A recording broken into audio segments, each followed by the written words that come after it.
मेरे प्यारे देशवासियों, मैं आपको एक ऑडियो सुनाता हूं। हेलो। सर नमस्ते सर। नमस्ते। सर बोलिए सर। देखिए, ये जो आपने एफआईआर नंबर मुझे सेंड किया है, इस नंबर के खिलाफ 17 कंप्लेंट्स हमारे पास। आप ये नंबर यूज कर रहे हैं? मैंने नहीं यूज करता हूँ सर। अभी कहाँ से बात कर रहे हो? Sir Karnataka sir. वो घर में हूँ सर। ओके, इसके लिए आप अपनी स्टेट में रिकॉर्ड करवाइए ताकि ये नंबर ब्लॉक कर दिया जाए, फ्यूचर में आपको कोई प्रॉब्लम ना हो। Okay, yes sir. अभी मैं आपको कनेक्ट कर रहा हूँ, ये आपका इन्वेस्टिगेशन ऑफिसर है। आप अपनी स्टेट में रिकॉर्ड करवाइए ताकि ये नंबर ब्लॉक कर दिया जाए। Okay, yes sir yes sir yes sir. अब बताइएगा मैं किसके साथ बात कर रहा हूँ। अपना आधार कार्ड मुझे शो कीजिएगा वेरीफाई करने के लिए, बताइएगा। सर मेरे पास अभी नहीं है sir Aadhaar card sir, please sir. Phone आपके फोन में है? नहीं सर। फोन में आधार कार्ड की पिक्चर नहीं है आपके पास? नहीं है सर। नंबर याद है आपको? सर नहीं है सर, नंबर भी याद नहीं है सर। हमने सिर्फ वेरीफाई करना है। ओके, वेरीफाई करने के लिए नहीं सर। आप डरिए ना, डरिए ना। अगर आपने कुछ नहीं किया तो आप डरिए ना। हाँ सर हाँ सर। अगर आपके पास आधार कार्ड है तो मुझे दिखा दीजिए वेरीफाई करने के नहीं लिए। सर नहीं सर, मैं गांव को आया था सर, घर में है sir. Okay, coming.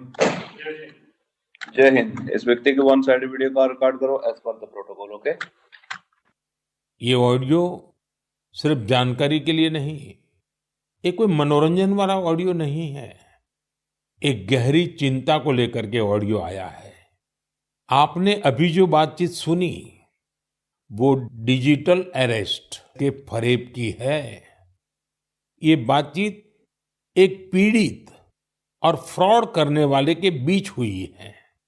Digital arrest के फ्रॉड में फोन करने वाले कभी पुलिस, कभी सीबीआई, कभी नारकोटिक्स, कभी आरबीआई, ऐसे भांति भांति के लेबल लगाकर बनावटी अधिकारी बनकर बात करते हैं और बड़े कॉन्फिडेंस के साथ करते हैं। मुझे मन की बात के बहुत से श्रोताओं ने कहा कि इसकी चर्चा जरूर करनी चाहिए। आइए मैं आपको बताता हूं ये फ्रॉड करने वाली गैंग काम कैसे करती है, ये खतरनाक खेल क्या है।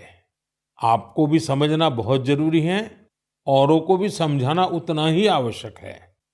पहला दाव, आपकी व्यक्तिगत जानकारी, वो सब जुटा करके रखते हैं। आप पिछले महीने गोवा गए थे, है ना? आपकी बेटी दिल्ली में पढ़ती है ना? वे आपके बारे में इतनी जानकारी जुटा कर रखते हैं कि आप दंग रह जाएंगे। दूसरा दाव, भय का माहौल पैदा करो। वर्दी, सरकारी दफ्तर का सेटअप, कानूनी धाराएं, वो आपको इतना डरा देंगे, फोन पर बातों बातों में आप सोच भी नहीं पाएंगे।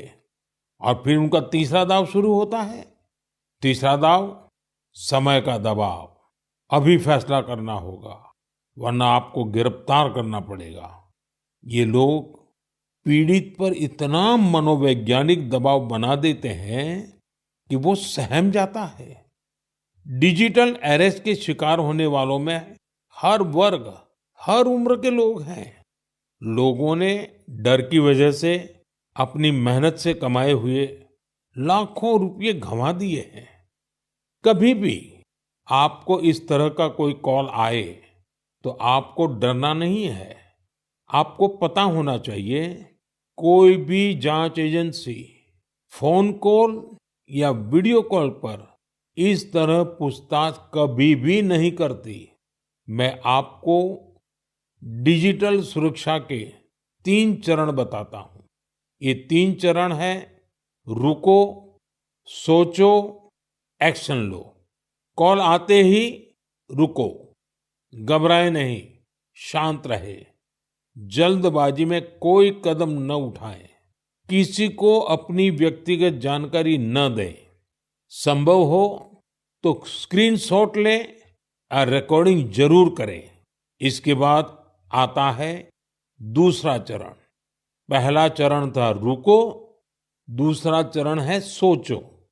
कोई भी सरकारी एजेंसी फोन पर ऐसे धमकी नहीं देती। न ही वीडियो कॉल पर पूछताछ करती है, न ही ऐसे पैसा की मांग करती है। अगर डर लगे तो समझिए कुछ गड़बड़ है। और पहला चरण, दूसरा चरण और अब मैं कहता हूं तीसरा चरण। पहले चरण में मैंने कहा रुको, दूसरे चरण में मैंने कहा सोचो और तीसरा चरण कहता हूं एक्शन लो। राष्ट्रीय साइबर हेल्पलाइन 1930 डायल करें, cybercrime.gov.in पर रिपोर्ट करें, परिवार और पुलिस को सूचित करें, सबूत सुरक्षित रखें। रुको, बाद में सोचो और फिर एक्शन लो। ये 3 चरण आपकी डिजिटल सुरक्षा का रक्षक बनेंगे। साथियों, मैं फिर कहूंगा, डिजिटल अरेस्ट जैसी कोई व्यवस्था कानून में नहीं है। ये सिर्फ फ्रॉड है, फरेब है, झूठ है, बदमाशों का गिरोह है। और जो लोग ऐसा कर रहे हैं वो समाज के दुश्मन है। डिजिटल अरेस्ट के नाम पर जो फरेब चल रहा है उससे निपटने के लिए तमाम जांच एजेंसियां राज्य सरकारों के साथ मिलकर काम कर रही है। इन एजेंसियों में तालमेल बनाने के लिए नेशनल साइबर कोऑर्डिनेशन सेंटर की स्थापना की गई है।